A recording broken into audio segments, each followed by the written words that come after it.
जहिया से छोड़लू में माई एह बबुआ के सथवा हो तो अरे डहके तोहरो सुबोध हो डहके तोहरो सुबोध हो गइलू बिसारी माई ओ कपके दुलारी हो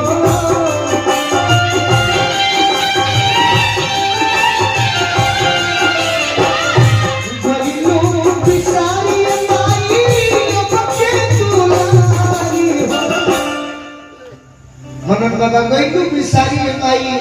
ओम के दुलारी हो हम कहिए सोचता नहीं अरे गइलू हमारा अखिया ओ धम गइलू हमारा अखिया ओ गइलू हमारा अखिया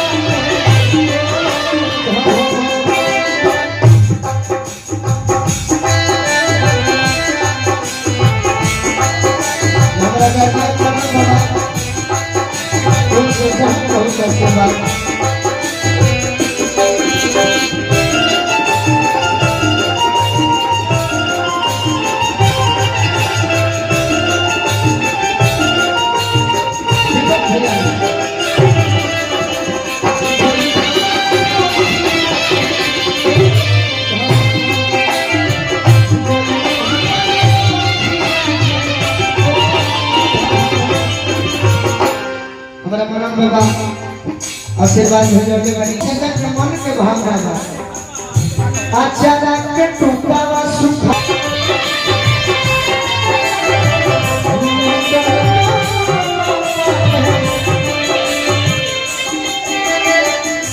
किनियों से माई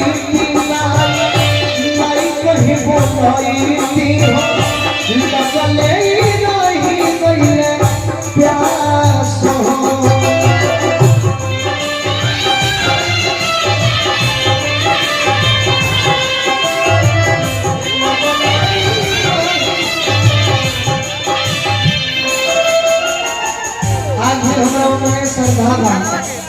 दुनियों से आई थी माई माई कहीं बुलाई थी हो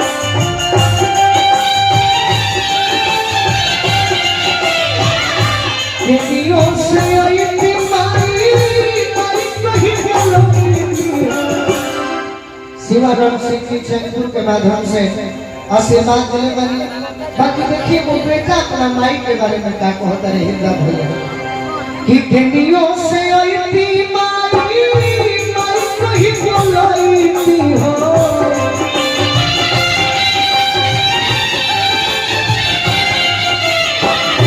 जयती माई थी सहारा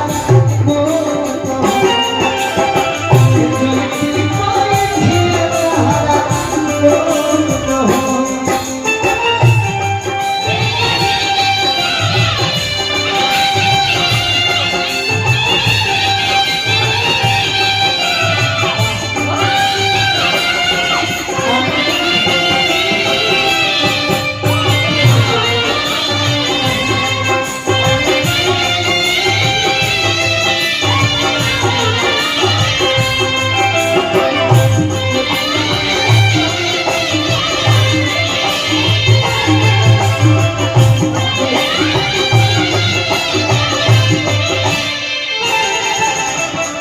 लोगों पे कभी उसके बदुआ नहीं होती एक माँ है जो कभी हमसे खफा नहीं होती किसी के हिस्से में दुगाई किसी के हिस्से में मताई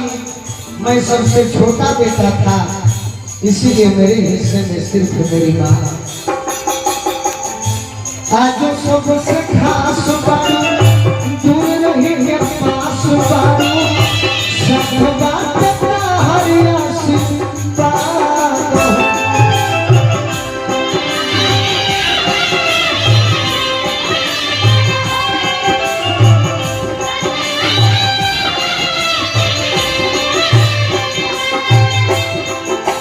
आज सबसे खास बात